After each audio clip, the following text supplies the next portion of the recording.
Good morning, everyone. Today is Wednesday, September 20th, 2023. Happy Hump Day and welcome to News in Motion. If this is your first time viewing in with us, then we just want to say thank you for tuning in. This is your first time catching the replay, if you weren't able to catch us here live at 7:25 a.m., if you're catching the replay, we just want to say thank you for your support. For our audio and podcast listeners, thank you for turning those dials to Hot 97 News in Motion. We are in the middle of the week, y'all. We're almost there to Friday. I understand for all the people that work jobs. I understand why y'all always excited for Friday. Trust me, I get it. I understand it now. I'm looking forward to Friday too. But how is everybody doing today on this hump day, this Wednesday, this well-spoken Wednesday? Another shout out to the young people for when they had the takeover. We had the well-spoken Wednesday. We might have to bring that back. We're definitely going to have to bring that back. We're going to have to see if Isaiah and Lexi have some availability in their busy schedules. But whether you are tuning in through Facebook, YouTube, LinkedIn, wherever you're tuning in from, we just want to say thank you for tuning in and good morning to all of you. Miss Marion Jackson, who's tuning in through YouTube. Miss Adrian, tuning in through YouTube. Fred Jones, good morning to you, tuning in through Facebook. And good morning to you too, Robert Holman. Fred Jones says, glad you understand now. Listen, we're the working people. I salute you. All right. I understand why you look forward to Fridays now. But without further delay, y'all know what we do here. Let's get ready for some news in motion.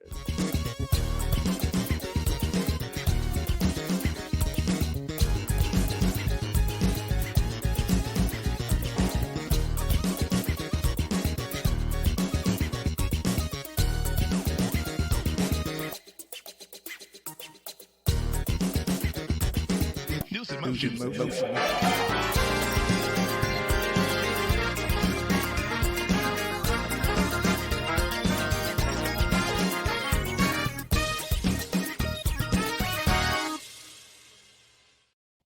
Thank you, Isaiah, for bringing us up in here. What's up, everybody? Today is Wednesday. It is September the 20th. I'm going to pick up where Isaiah left off. I believe he was at Sardinia. So good morning to you, Pastor Alex Williams. Good morning to you. What's up, Latrice Jones? Good morning to you. Hey, Lori Wallace. Good morning to you, sis. Deborah Johnson. Good morning to you.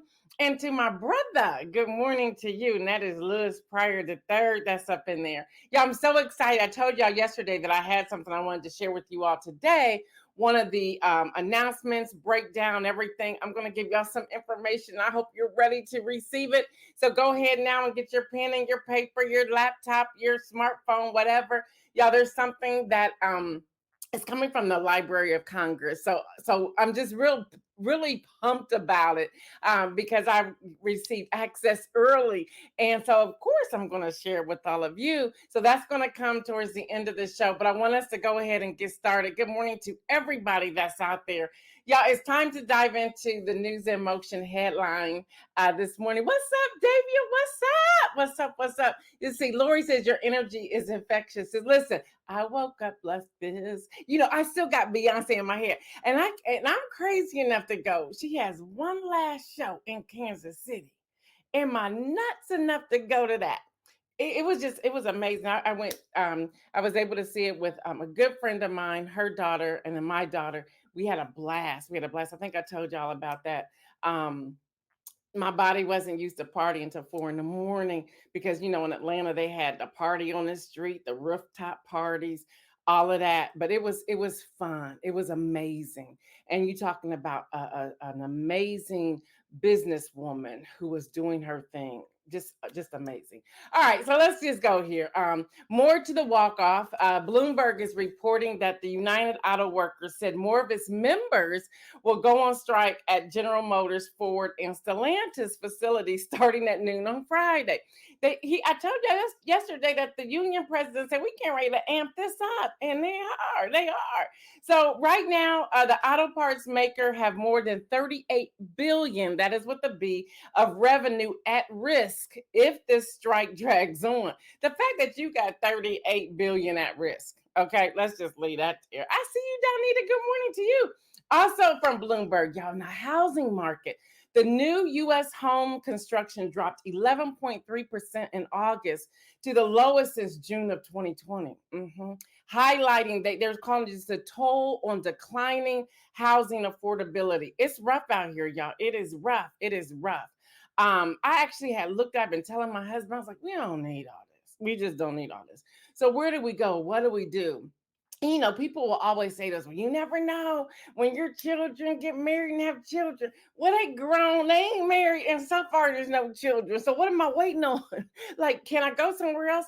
But when you go to look someplace else, it's like, no, I'm gonna stay right where I am right now because that costs more and it has less square footage. So no, I'm not doing that. Then we thought about renovating, like let's go into the inner city of Columbus and let's just do a complete renovation. Not that either. You know, after a while, you're just like, let me just stay here. But who knows? One day I may get out of here. But y'all, the housing affordability is through the roof. Now, the drop was largely driven by a sharp decline in multifamily construction. If y'all notice, wherever you live throughout the United States, there's been multifamily construction. Well, now that's, it's at a decline. And then the recent rise in mortgage rates has also helped drive housing affordability to record lows, suppressing demand and soaring builder sentiment. So it's interesting. Depends on where you are. It may be up. Other places it may be down, or you may lose a lot of square footage. There's a lot that's going on with that. I see you, Kim Edmondson. Good morning. What's up, Rosanna? Good morning. See how there's a lot that's going on, and then everyone's waiting. Today is Wednesday, and we hear at the Federal Reserve may make another decision for the rate hike. We don't know. We don't know if it's going to be a percentage, a half point, or if anything at all. So we're just all holding our breath, waiting for that. Now I need y'all to share y'all's thoughts here. So let's get into this. Y'all, a black Texas high school student who was suspended because of his hair locks, hairstyle violated the district's dress code. He was suspended again on Monday because he returned on Monday, after his suspension, and he ain't changed nothing. He's like, this is who I am. I'm just uniquely designed by God. This is who I am. So he came back in there like, nope, you're going to go back home. So his name is Daryl. Daryl George was suspended for more than 2 weeks because of the violation at Barbers Hill Independent School District and their dress code and grooming code, according to his family. Now, CNN was the first to jump on this to report. The code states that male students' hair will not extend at any time below the eyebrows or below the earlobes. Okay, but he has it. His hair is locked up in a ponytail, so it's not doing either of those. But anyway, the family is talking about filing a lawsuit. But in a statement, the school communications director said they could not answer anything about that. Now, Daryl George, he's a junior in high school. He has received multiple disciplinary action notes and was placed on in-school suspension for wearing his locks, the hairstyle that he wears. Now, in addition to that, they said he had some frayed jeans on as well. They would allow him to change his jeans, but they wanted him to also cut his hair. And he's like, I'm not doing that. So I want to hear y'all's point on that. So just put that in there. And I'm going to switch a little bit from a high schooler to the Senate. All right, so y'all, it's time to chat. I want y'all to chat. Majority Leader Chuck Schumer said Monday that the staff for the chamber's sergeant at arms, the Senate official clothes policy, will no longer enforce the dress code on the Senate floor. All right. Good morning, Jackie. Good morning. Let's see. Alex said, I read the article and saw a picture of his hair. That is definitely great. Listen, Pastor Alex. I'll come back to Chuck Schumer in a moment. Listen, when I saw the pictures, I was like, it's not below his eyebrow or below his earlobe. So what are y'all talking about? So he pulls it up to fit within the standards, the rules, the regulations, but they still came at him. Y'all, I don't know about you. I'm not moving to Texas. Okay. First of all, it's just too hot there. I have a lot of friends there. And I'm like, how are y'all doing this? And they're like, well, we have to stick with it. We have to have our voices out here.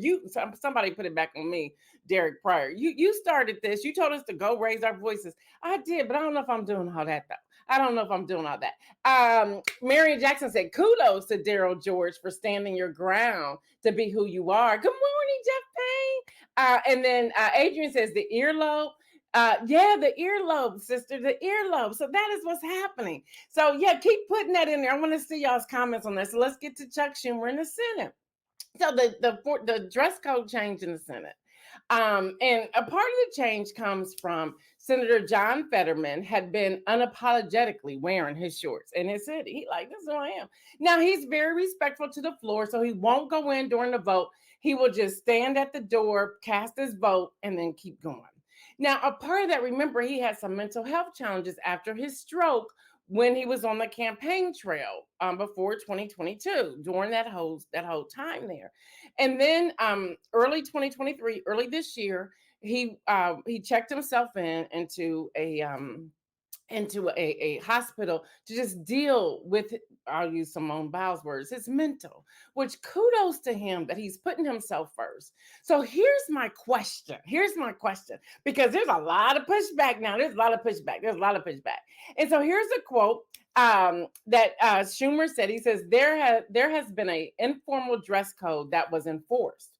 This is what Schumer said on the statement on the floor. He said, senators are able to choose what they wear on the Senate floor. He said, for me, I will continue to wear a suit. He slipped that in. All right. Then we have AP reporting that the changes has prompted outrage. Y'all on the floor, they were mad. They were so mad. Y'all, they were so mad. Susan Collins made her statement and said, tomorrow I'm coming in a bikini. I'm like, okay, now you're taking it too far. And please don't wear a bikini, Susan Collins, please. We would appreciate if you keep some clothes on. All right. Then we had other people saying, y'all should be embarrassed. The Democrats should be embarrassed because they're changing this dress policy. All right. I really want us to talk about this. So just chat. And if you are listening by audio, just come to the chat later or submit your thoughts to our email, which is newsinmotionwithgail@gmail.com. But I want to hear what you're thinking, because we also have another senator that says, I represent the people of Kansas. And much like when I get dressed up to go to a wedding, it's to honor the bride and the groom. You go to a funeral, you get dressed up to honor the family of the deceased.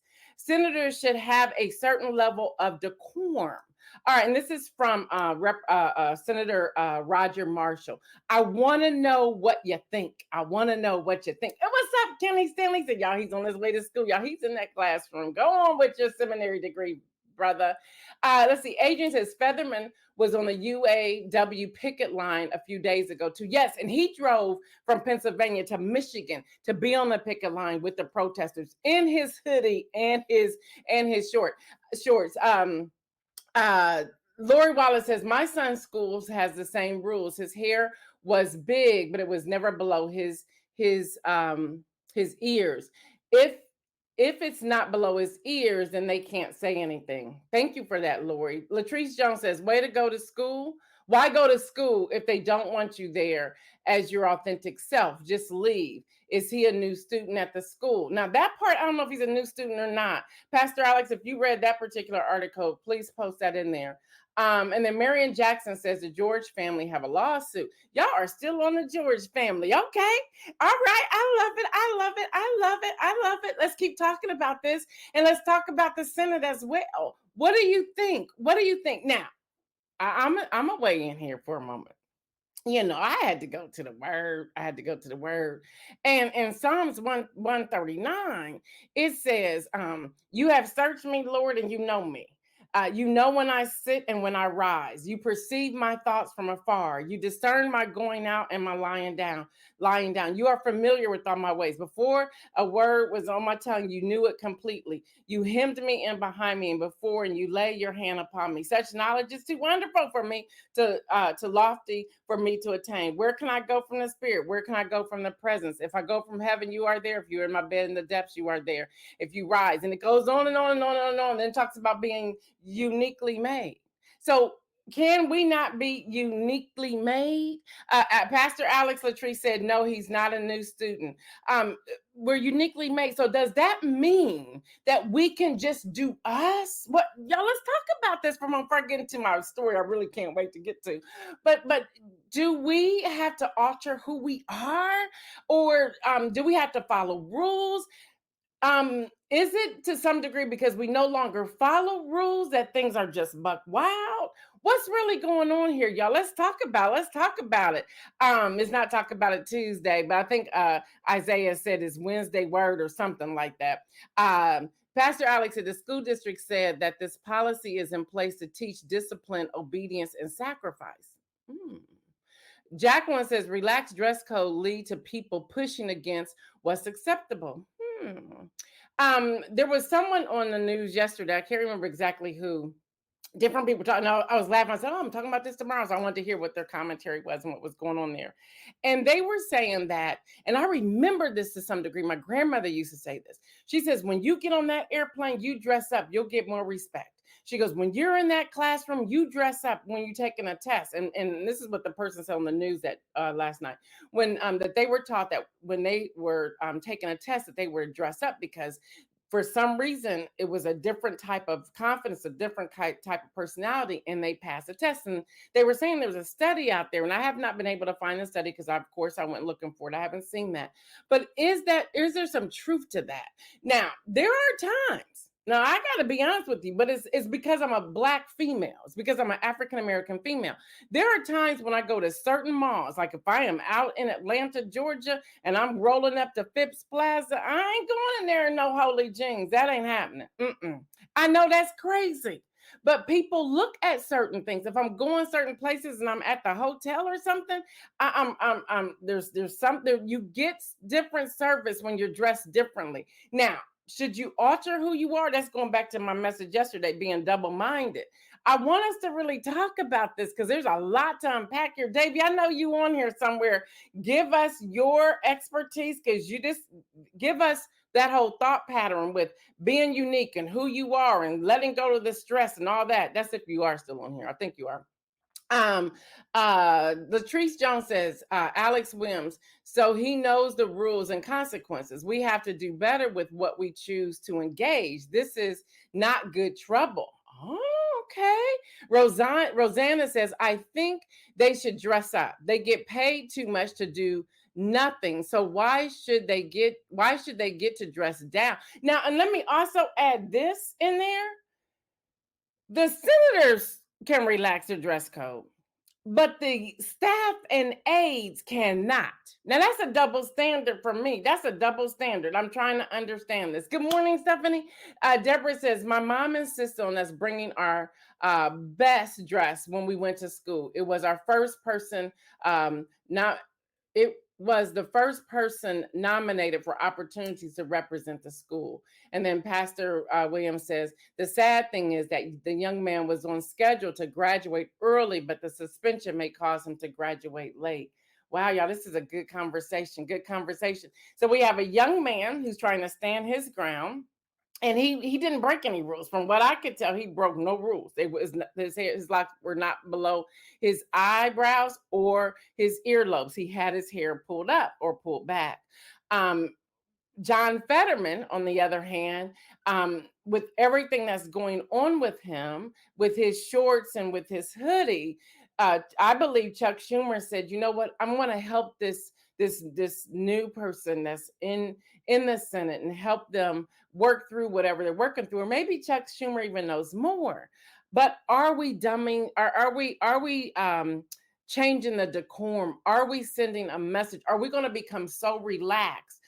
Joy Behar on The View made a statement yesterday, and she was saying that as a teacher, when she was a former teacher, when the teaching system changed the dress code to where the teachers could wear jeans and the women could wear pants, she said that's where she noticed some disrespect coming from the students because you put them on the students' level. So, y'all, there's a whole lot to unpack here. And I want us to continue this conversation, but I wanted to bring it here because I wanted to hear your thoughts. One, what do we look for when we're out here voting these days? Two, how do we stand behind our children who want to express themselves and be uniquely made to who they are? And three, how do we look at people and not judge them based upon the clothes that they wear? because we shouldn't. We could be looking at somebody who looks like they're sleeping on the street and they could be multimillionaires. So we got to get beyond what we see and get to the point of, well, where's the love and who is that person? Deborah Johnson says Congress often make rules that are in their favor and don't apply them to us. Double standards so often. Yeah, yeah. I want to keep talking about this, but we'll be back in a few moments. I have two more stories. One about a job, and two about something that's happening from the Library of Congress. And we'll be right back. Yeah, we've stepped up our game. So we're looking for anyone who is a small business owner, an entrepreneur, have a side hustle, and you want to get your business out there. I can share with all of you in looking at our measurements and our numbers. People are constantly replaying videos that have been out there from day one. We get anywhere from 500 plus replays from back in 2020, 2022, 2023. We're getting 1,000 plus replays a day. So putting your business out there, getting the information out there, believe me, people will buy your product if they see it. So here's an opportunity. Just email us newsinmotionwithgail@gmail.com. We will send you the advertising kit and you can get started immediately. So we want to put that out there, and this is a great time right before the holidays. Kim Edmondson says, you can be dressed up and be an idiot. Yes. She says, we have to stop judging people based on their appearance. Yes. I see Latrice Jones and Pastor Alex having a great conversation out there. Keep that conversation going. I think it is wonderful. All right, y'all, if you are looking for a job, Amazon is hiring a ton of holiday workers. It will add 250,000 warehouse and delivery workers for the holiday shopping season in order to deal with what they believe will be an amazing rush. Like they think it's going to be an unexpected rush. They think that they're not even going to be prepared. They're looking at partnering with other delivery services. There's a lot that's going on there. The company said it's increasing the average pay for workers from $19 to $20.50 an hour. So that's out there as well. So I'm just going to tell you this. If you shop on Amazon, they're also telling people shop early because they're not sure even if they hire all these people, if they will stay to through the holiday season. So shop early. All right, y'all, let's get ready to chat. Oh my gosh, I'm so excited about this. We're in I won't call it a partnership. We've had the opportunity to hear from the Library of Congress and things that they're doing. So I want to chat about this amazing opportunity with the Library of Congress. It's the world's largest library, offering access to creative records of the United States and extensive material from around the world, both on site and online, the main research arm of the U.S. Congress and the home of the U.S. Copyright Office. So, real excited, y'all. So, the Library of Congress.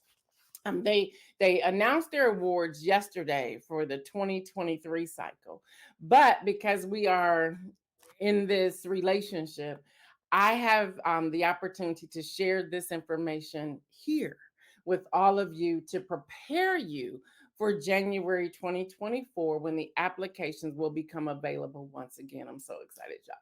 So the Library of Congress Literacy Awards are intended to draw public attention to the importance of literacy and the need to promote literacy and encourage reading. This has been happening since 2013. The Library of Congress Literacy Awards program has awarded more than $3 million in prizes to more than 150 institutions in 38 countries.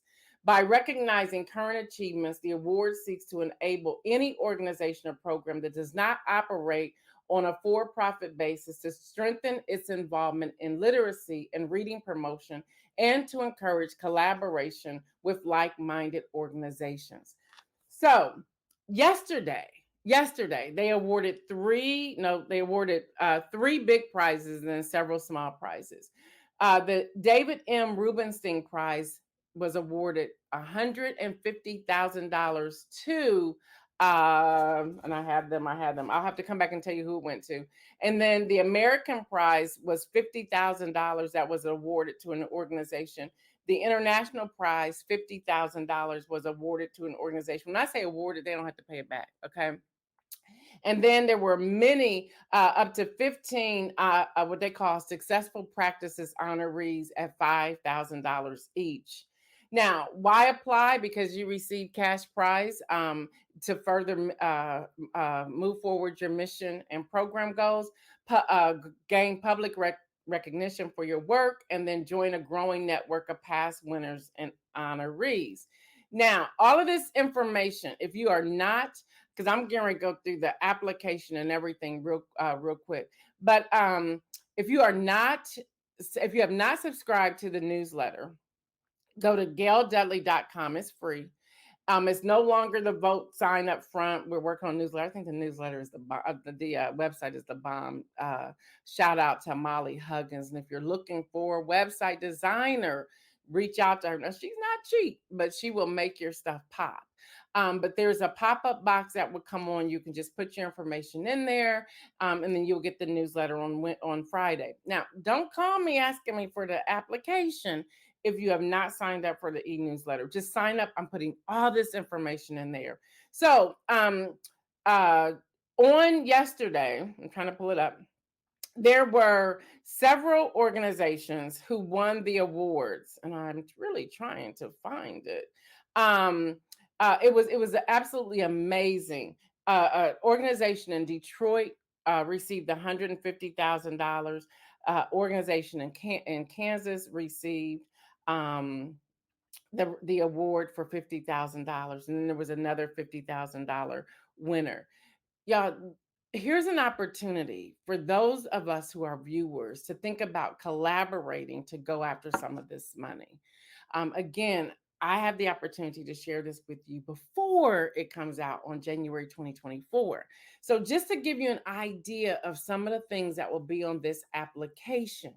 Thank you, Jacqueline.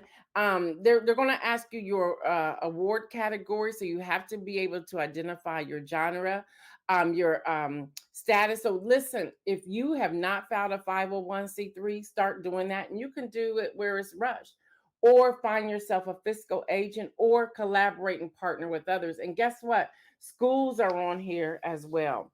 They'll ask for your organization name, the website, the telephone number, the email address, the year that you were founded, the service area. So start identifying these things. Now, again, I'm going to have this full application. Now, this application is from 2023, but they don't change them from year to year. So you want to get this information. So use this as your example. If you get the email, it's called the Friday Rundown. Again, go to www.gaildudley.com. Sign up. It's free to get that email. This is going to be a PDF attachment. This is from 2023, but you can still go through this to prepare your paperwork to do it. Yes, Lori. Lori says, I'm in. Let's do it together. I have a 501c3. Y'all see, boom, somebody's there. And guess what? You can be all around the United States. You can even be outside the country. Okay, so it's going to ask you the population you serve. So identify that. They're going to ask you for your 501c3. They're also going to ask you for your employer identification number, also known as an EIN number.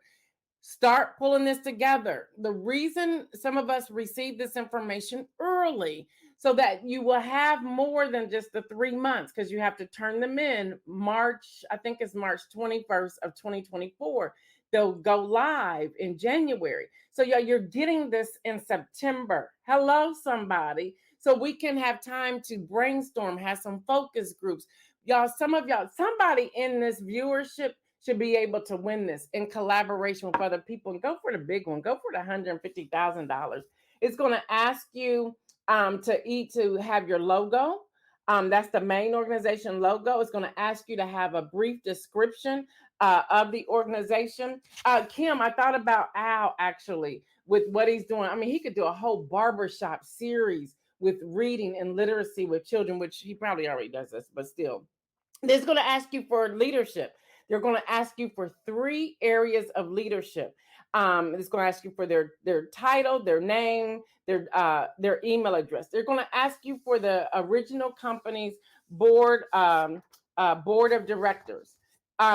It's going to ask you for 2 letters of reference. So you'll have to do letter recommendation in support of your application. Find strong people to do this. I figured that, Kim. Find strong people to do this, to write these. It's going to ask, they're going to ask you to write a short narrative response to questions. There's like 5 questions they're going to ask you to write a response to, and you have to have up to 300 words. When you're applying for money like this, hear me, you can't have 301 words. 300. And you want to have more than 200. So you want to fall within that 200 to 300. But you don't want 301. If you and they have a way to know of knowing how many words you've written in that response. If you have 301, 302, 303, you're out. The application is already out because you did not follow instructions. You got to have a selection criteria statement and then the innovation. Y'all, the applicant has to have a unique advance in field literacy development, create a new model if there's a new model that's out there to be created, how you're going to collaborate, how you're going to partner, how are you going to strengthen these categories.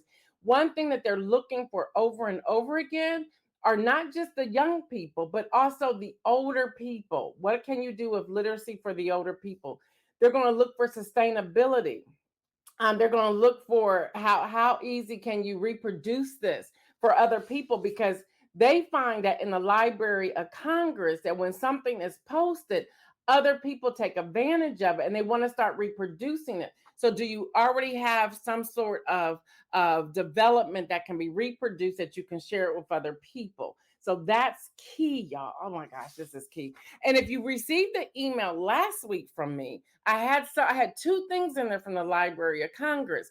Our relationship is growing. Again, I was able to get access to this early and to share this. You all do not want to miss this. I'm telling you. Then you also have to have measurable results, and then you have to have community responsiveness. Y'all, that's it. And the reason I'm excited about this is 2 things. One, I finally gotten to the place that News in Motion can have 5 live viewers. We can have 5 live viewers. But the 5 live viewers are like, I'm interested in this information. And we're dropping the nuggets here. I also an apology. I did not look at my notes correctly when I came back on. So we missed the deadline for the holiday volunteers for the White House. And some of you had asked me about it. So I wanted to publicly say it here. My fault. My fault that I did not put that out there. But I also want to remind you, not one person applied last year when several of you said you were going to. Now there's other opportunities. There are now paid internships at the White House. I will roll that out. I will roll that information out next week. So y'all, here on News in Motion, we are getting inside. People are seeing our consistency. They see that we fact check everything, and that when we share something, we share it and we don't ask y'all to pay for it. So this information is here. Come on, y'all. There's so many of us. I thought about our viewers here on live across the platform. We can be getting, somebody in here can be getting this $150,000. All right, y'all, that's all I have today. Until tomorrow, y'all know what I say, right? Keep moving. And remember, y'all, live your life abundantly. We're out.